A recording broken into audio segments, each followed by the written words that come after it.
NAT சார்பாகவும் Madras engineering மரமலர் சார்பாகவும் அனைவருக்கும் அன்பு வணக்கங்க.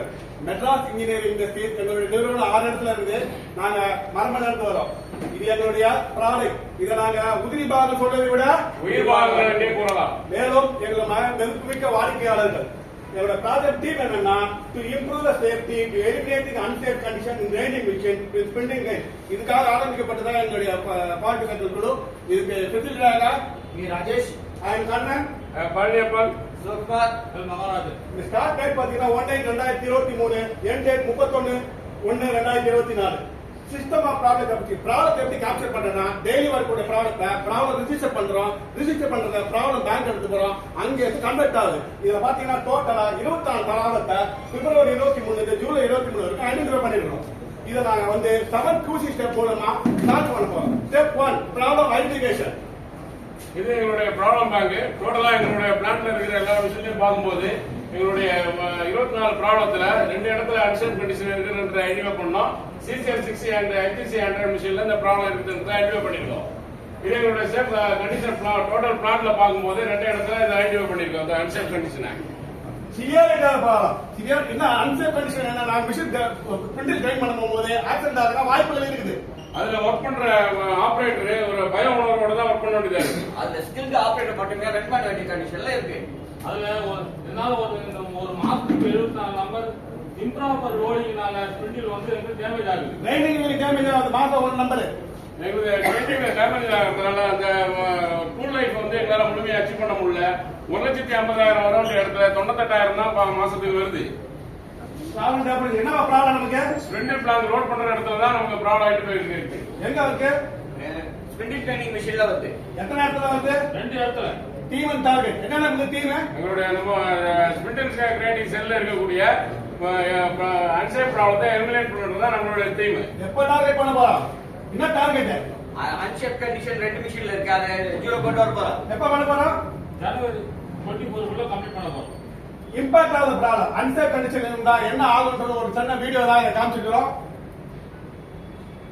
இது எங்களுடைய schedule for plan. Step 2 data collection. இது எங்களுடைய process flow. Spindle raw material வந்து 2 கிரைண்டிங் மிஷின்ல கிரைண்ட் பண்றோம்.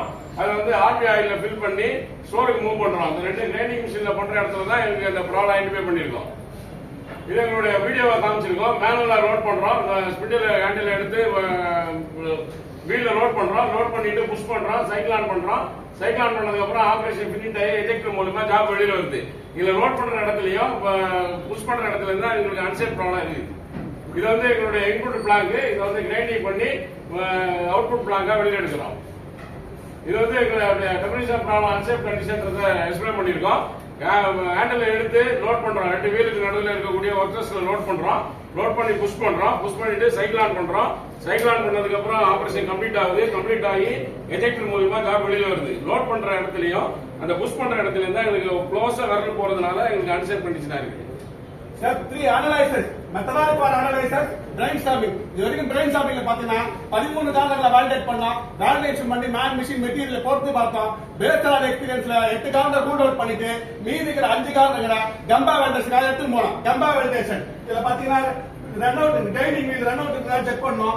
அது எல்லாமே கரெக்டா இருந்தா இது சிக்னிஃபிகன்ட் எடுத்துக்கிட்டோம். அதே மாதிரி ரெகுலேட்டரி வீல் ரன் அவுட் இருக்கான்னு செக் பண்ணோம். அது கரெக்டா இருந்தனால இந்த ப்ராப்ளம் இல்லன்றத முடிவு பண்ணோம். Manual loading problem. இது பாத்தீங்கன்னா மேனுவல் லோட் பண்ணும்போது ஆபரேட்டர் சேஃப்டி இல்லன்ற காரணத்தினால இது ஒரு காரணமா நாங்க முடிவு பண்ணோம். ரைடிங் வீல் ஸ்பிண்டில் ஆர்பிஎம் அதிகமா இருக்குன்னு பார்த்தோம். அதுவே பார்த்தா அது வித்தின் சர்க்குலேட்டர்ல இருக்கிறதுனால நானும் இந்த காரணத்தை வெளியெடுத்துட்டோம். Grinding wheel RPM high check பண்ணி பார்த்தோம். செக் பண்ண வித்தின் ஸ்பெசிஃபிகேஷனால இதுவும் இன்சிக்னிஃபிகன்ட் எடுத்துக்கிட்டோம். இப்போ எங்களுக்கு கிடைச்சிருக்கிற சிக்னிஃபிகன்ட் காஸ்ட்டை நாங்க வேலிடேஷன் பண்ண போறோம். வேலிடேஷன் பண்ற counter step 4 counter measure. Counter measure methodology for counter measures. Methodology for counter measures. இதுக்காக நாங்க ஒரு OY அனலைஸ் பண்றோம். ஏமா அன்சேஃப் கண்டிஷன் இருக்கு? நமக்கு ஆக்சிடென்ட்க்கு அதிக வாய்ப்பு இருக்கு. ஏன் ஆக்சிடென்ட் அதிக வாய்ப்பு இருக்கு? ஆபரேட்டரோட கை கிரைண்டிங் பக்கத்துல பாத்துட்டா ஆபரேட்டர் கை பக்கத்துல போகுது. நம்ம ஸ்பிண்டில் பிளான்ல வெப்சைட்ல நம்ம கையில தான் அந்த வைக்கிறோம். ஏன் கையில வைக்கிறோம்? கேப் வந்து நமக்கு ரொம்ப கம்மியா இருக்கு. ரெண்டு ஏன் கேப் கம்மியா இருக்குது? நம்மளுடைய ஸ்பிண்டிலோட டைமென்ஷனே பாத்தீங்கன்னா 5 mm தான் இருக்கு. என்ன இருக்கு ரூட் காசு? நம்மளுடைய இந்த மிஷின் டிசைனே வந்து மேனுவல் லோடிங் மிஷின் தான். என்ன இருக்கு கவுண்டர் மெஷர்? நம்மளோட மேனுவல் லோடிங்க எலிமினேட் பண்றது தான் நம்மளுடைய கவுண்டர் மெஷர். இப்போ இது கன்சிடர் கவுண்டர் மெஷர் பாத்தீங்கன்னா மேனுவல் லோடிங். இதுக்காக நம்ம பொட்டன்ஷியல் 1 பாக்குறோம். இது வந்து சொல்யூஷன் நம்பர் 1 நாங்க பார்த்தோம்னா முதல்ல வந்து ரோபோட் யூஸ் பண்ணலாம்னு சொல்லிட்டு பார்த்தோம். அந்த ரோபோட்டோட இன்வெஸ்ட்மெண்ட் காஸ்ட் பாத்தீங்கன்னா கிட்டத்தட்ட ஒரு 15 லட்சம் ரூபாய் வருது. அது machine design and establish lead time பார்த்தா அதுவும் வந்து அதிகமா இருக்கு. மெயின்டெனன்ஸ் ஸ்பேர் காஸ்ட் பார்த்தா அதுவும் வந்து அதிகமா இருக்கு. அவங்களுக்கு வந்து ரோபோட்டுக்காக ஒரு ஸ்பேஸ் கொஞ்சம் அதிகமா தேவைப்படும். அந்த ஸ்பேஸ் இல்லாதனால நாங்க இந்த சொல்யூஷன் நம்பரை வந்து வித்ரா பண்ணிட்டோம். Counter measure idea generation. அதே ஜெனரேஷன் எப்படி ஜெனரேஷன் ஆகுதுன்னா இந்த வாட்டர் ஃப்ளோ வீடியோ ஒன்று காமிச்சிருக்கோம். இந்த வாட்டர் ஃப்ளோவில் வந்து இந்த போட்டை எப்படி மூவ் ஆகுதோ அதே மூவ் ஆகி கடைசி அந்த இடத்த கரெக்டாக அச்சீவ் பண்ணுது. அதே மெத்தடை நம்ம பயன்படுத்தலான்றது தான் எங்களுடைய ஐடியா ஜெனரேட் ஆச்சு. இது வந்து பால் வித் வைப்ரேட்டர் மூலியமா ஜாபை மூவ் பண்ணி சென்டருக்கு எடுத்துட்டு போலான்றது ஐடியா பண்ணோம். அதுக்கு வந்து ஒரு ஆட்டோ ஃபீல்டர் ஃபிக்ஸ் ரெடி பண்ணோம். இது லோ காஸ்ட் ஆட்டோ மிஷின் தான் ரெடி பண்ணலாம்னு முடிவு பண்ணோம். இது வந்து அதுக்கப்புறம் வேல்யூவேஷன் ரூட் காஸ்ட் பார்க்கும்போது எங்களுடைய பால் ஃபீல்டர் வித் வைப்ரேட்டர் எஸ்கேப்பர் அதுக்கப்புறம் ரொமாட்டிக் சிலிண்டர் மூலியமா ஜாப் வந்து வீல் பிளாக் எடுத்துட்டு போறோம். வீல் பிளாக் எடுத்துட்டு போய் அதுக்கப்புறம் சிலிண்டர் மூலியமா ஜாப்பை புஷ் பண்ணி 2 வீலுக்கு நடுவில் லோட் பண்ணிட்டு கிரைண்டிங் ஆபரேஷன் கம்ப்ளீட் ஆனதுக்கு அப்புறம் எஜெக்ஷன் மூலியமா வெளியில ஜாப் வரணும்ன்றதான் எங்களுடைய பிளான். இதான் எங்களுடைய root cause and contribution valuate பண்ணோம். பொட்டன்ஷியல் சொல்யூஷன் டூல் பார்க்கும்போது வைப்ரேட்டர் வித் பவர் ஃபீல்டரை யூஸ் பண்ணி செலக்ட் பண்ணிருக்கோம். இம்ப்ளிமெண்ட் பண்றதுக்கு முன்னாடி பாத்தீங்கன்னா ஆபரேட்டர் ஒரு டைமும் மேனுவலா ஜாப் ட்ரைனிங் இல்ல இது பண்ணுவாரு. ஆஃப்டர் இம்ப்ளிமெண்ட் பண்ண பாத்தீங்கன்னா இதுல இந்த ஆட்டோ இது பண்ணோம். இதோட ரிசல்ட் பாத்தீங்கன்னா ஃபர்ஸ்ட் 1 வீக் மட்டும் நாங்க ட்ரைன் பேஸ் லேர்ன் பண்ணோம். அதுல எங்களுக்கு எந்த ப்ராப்ளம் இல்லை. வித் ஸ்கெடியூல் எல்லாமே அதை பேஸ் பண்ணி 3 வீக்ஸ் கண்டினியூ பண்ணோம். அதுவும் எங்களுக்கு ஓகே ஆச்சு. ஃபைனலா ஆட்டோ இம்ப்ளிமெண்ட் பண்ணி ஃபைனல் ரெகுலர் மாஸ் ப்ரொடக்ஷன் பண்ணோம். அதுவும் எங்களுக்கு ஓகே ஆச்சு. அதை பேஸ் பண்ணி 4 mm சேஞ்ச் பண்ணோம். பீப்-அப் ஆடிட்டை கம்ப்ளீட் பண்ணோம். இது எங்களுடைய பிஃபோர் பாத்தீங்கன்னா நம்ம பிளான் எடுக்கிறோம். வீல் ஒர்க்கர்ஸ் லோட் பண்றோம். லோட் பண்ணிட்டு சைக்கிள் ஆன் பண்றோம். சைக்கிள் ஆன் பண்ணதுக்கு அப்புறம் ஆபரேஷன் கம்ப்ளீட் ஆகிட்டு எஜெக்ஷன் மூலியமா ஜாப் பண்ணிட்டு வரோம். இது ஒவ்வொரு வாட்டியும் லோட் பண்ணும் போதும் ஒரு பய உணர்வோட தான் ஒர்க் பண்ணிட்டு இருந்தோம். அதுக்கு ஆஃப்டர் இம்ப்ளிமெண்டேஷனுக்கு அப்புறம் ஃப்ளவர் வித் வைப்ரேட்டர் மூலியமா ஜாப் ஈஸியா ஃபீட் ஆச்சு. ஃபீட் ஆகி ஹோஸ் வழியா வி பிளாக் போச்சு. வி பிளாக் வரக்கூடிய ஜாப்பை சிலிண்டர் மூலியமா புஷ் பண்றோம். புஷ் பண்ணி ஒர்க் சென்டர்ல எடுத்துட்டு போயிட்டு வீல் நடுவில் போனதுக்கு அப்புறம் சைக்கிள் ஆன் ஆகும். சைக்கிள் ஆன் ஆகி ஆபரேஷன் கம்ப்ளீட் ஆகி எஜெக்டர் மூலியமா ஜாப் வெளியில வரும். இப்படி இந்த ஆட்டோமேஷன் பண்றதுனால எங்களுக்கு டோட்டலா இந்த அன்சேஃப் கண்டிஷன் டோட்டல் எலிமினேட் ஆயிடுச்சு. 4W1X மெத்தட் யூஸ் பண்ணி சால்வ் பண்ணிருக்கோம். காஸ்ட் இன்வெஸ்ட்மென்ட் இதோட டோட்டல் காஸ்ட் இன்வெஸ்ட்மெண்ட் பாத்தீங்கன்னா 2,62,000 ரூபாய் நாங்க இதனால செலவு பண்ணிருக்கோம். அதுக்கான டிப்ளாய்மென்ட் பிஃபோரா பாத்தீங்கன்னா எங்களுக்கு இந்த ஆட்டோமேஷன் பண்ணதை இன்னொரு மிஷினான HC ஆண்டர்ல இதை இம்ப்ளிமெண்ட் பண்ண போறோம். Check result step 5 data comparison before and after. Before பார்க்கும்போது எங்களுக்கு அந்த 2 இடத்துல அன்சேஃப் கண்டிஷன் இருந்தது. இந்த ஆட்டோமேஷன் இம்ப்ளிமெண்ட் பண்ணதுக்கு அப்புறம் அந்த 2 இடத்துல இருந்த அன்சேஃப் கண்டிஷன் 0 ஆயிருக்கு. Data comparison before and after. Before implement பண்றதுக்கு பிஃபோர் பாத்தீங்கன்னா எங்களுடைய மந்த்லி ப்ரொடக்ஷன் பாத்தீங்கன்னா 3,60,000 ஆவரேஜ். ஆஃப்டர் பாத்தீங்கன்னா 5,08,000 இன்க்ரீஸ் ஆயிருக்கு.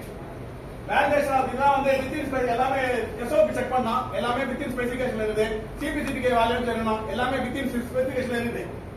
டான்ஜிபிள் பெனிஃபிட் முன்னாடி பார்த்தா அவுட்புட் பார்த்தா 7,200 ல இருந்து 10,200 இம்ப்ரூவ் ஆயிருக்கு. எங்களுடைய ப்ரொடக்டிவிட்டி பாத்தீங்கன்னா 2,400 ல இருந்து 7,200 இன்க்ரீஸ் பண்ணிருக்கோம். நம்மளுடைய மந்த்லி கெபாசிட்டி பாத்தீங்கன்னா பிஃபோர் ஆவரேஜ் பாத்தீங்கன்னா 3,60,000 வந்து ஆஃப்டர் பாத்தீங்கன்னா 5,08,000 இன்க்ரீஸ் ஆயிருக்கு. இந்த சைக்கிள் டைம் பாத்தீங்கன்னா ஒரு காம்பனன்ட்க்கு 11.5 செகண்ட்ல இருந்து 7.5 செகண்டா நாங்க குறைச்சிருக்கோம். ஸ்பிண்டில் டேமேஜ் பாத்தீங்கன்னா 76 இருந்து 0 ஆயிருக்கு. அதே மாதிரி ஸ்பிண்டில் டேமேஜ்னால எங்களுக்கு வந்து வீல் ஒவ்வொரு மாசமும் டேமேஜ் வந்துட்டே இருந்துச்சு. இப்போ அதை 0 பண்ணிருக்கோம். பிஃபோர் பாத்தீங்கன்னா நாங்க பர் டேக்கு 3 ஷிஃப்ட் ரன் பண்ணோம். ஆஃப்டர் பாத்தீங்கன்னா 2 ஷிஃப்ட் ஒன்லி ரன் பண்றோம். எங்க மேன் பவர் பாத்தீங்கன்னா பிஃபோர் வந்து 6 பேர் நாங்க வர்க் பண்ணோம். இப்போ வந்து நாங்க 2 பேர் தான் ஒரு நாளைக்கு வர்க் பண்றோம். ரிஜெக்ஷன் பிபி பண்ணாங்க 265 இப்போ 0 ஆயிருக்கு.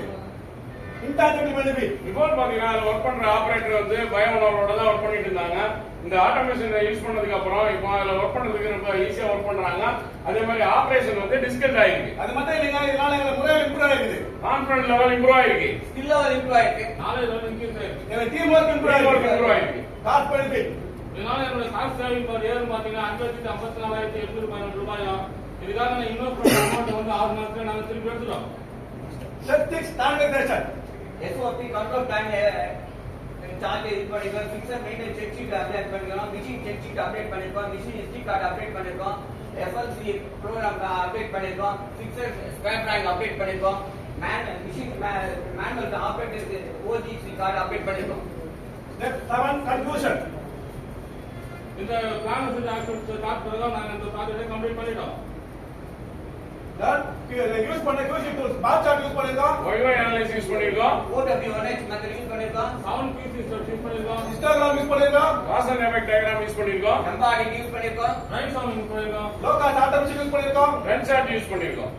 Project details summary of benefit output பாத்தீங்கன்னா முன்னாடி பார்த்தா 7200 வந்து 10000 இம்ப்ரூவ் ஆயிருக்கு. 2400 இந்த ப்ரொடக்டிவிட்டி இப்போ வந்து 4800 ரூபாய் இன்க்ரீஸ் ஆயிருக்கு. என்னோட கெபாசிட்டி பாத்தீங்கன்னா மந்த்க்கு 3,60,000 இருந்தது 5,08,000 இன்க்ரீஸ் ஆயிருக்கு. எங்க மேன் பவர் பாத்தீங்கன்னா ஒரு நாளைக்கு 6 பேர் ஒர்க் பண்ண இடத்துல இப்போ 2 பேர் தான் நாங்க ஒர்க் பண்றோம். ரிஜெக்ஷன் பிபே பார்த்தா 250 ல இருந்து 0 ஆயிருக்கு. இது எங்களுடைய நெக்ஸ்ட் ப்ராஜெக்ட். எங்க பிளான்ட்ல இருக்கக்கூடிய இன்னொரு கிரைண்டிங் மிஷின் ஜெனரல் கிரைண்டிங் மிஷின்ல ஆட்டோமேஷன் எடுத்து போலான்னு பிளான் பண்ணிருக்கோம். இதே ப்ராஜெக்ட் வந்து நெக்ஸ்ட் பிளான்ட்ல இன்ட்ரோடியூஸ் பண்ண போறோம். லேர்னிங் ஃபார் ப்ராஜெக்ட் அதாவது கெபாசிட்டி அதாவது சேஃப்டி அன்சேஃப் கண்டிஷன் இம்ப்ரூவ் பண்ணும்போது ப்ரொடக்டிவிட்டியோ குவாலிட்டியோ இம்ப்ரூவ் ஆகுன்றது நல்லா தெரிஞ்சுக்கிட்டோம். அது மட்டும் இல்லைங்க, எங்களுக்கு நல்ல முக்கியமான பாடம் ஒன்று தெரிஞ்சுக்கிட்டோம். வெற்றிக்கும் தோல்விக்கும் பெரிய வித்தியாசம் இல்லைங்க. கடமையை செஞ்சா வெற்றி, கடமைக்கு செஞ்சா தோல்வி. நாங்க எங்க கடமையை செஞ்சோம், வெற்றி அடைஞ்சோம். அதே மாதிரி விபத்துக்கு பின்பு பாதுகாப்பை உறுதி செய்வதை விட விபத்துக்கு முன்பே பாதுகாப்பை உறுதி செய்ய வேண்டும் என்பதை கற்றுக்கொண்டோம். Our sincere thanks to our JET panel, our IABK devotees and our management, all participation. Thank you.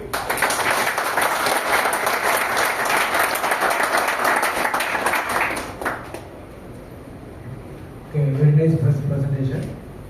Okay, energetic இருந்தது. நல்லா இருந்தது. இதில் வந்து நீங்கள் ஃபைனலாக வந்து அன்சேஃப் கண்டிஷன் மூலமாக நீங்கள் ரிஜெக்ஷன் குறைஞ்சிருக்கு ப்ரொடக்ட் இதை வந்து நீங்கள் இந்த அன்சேஃப்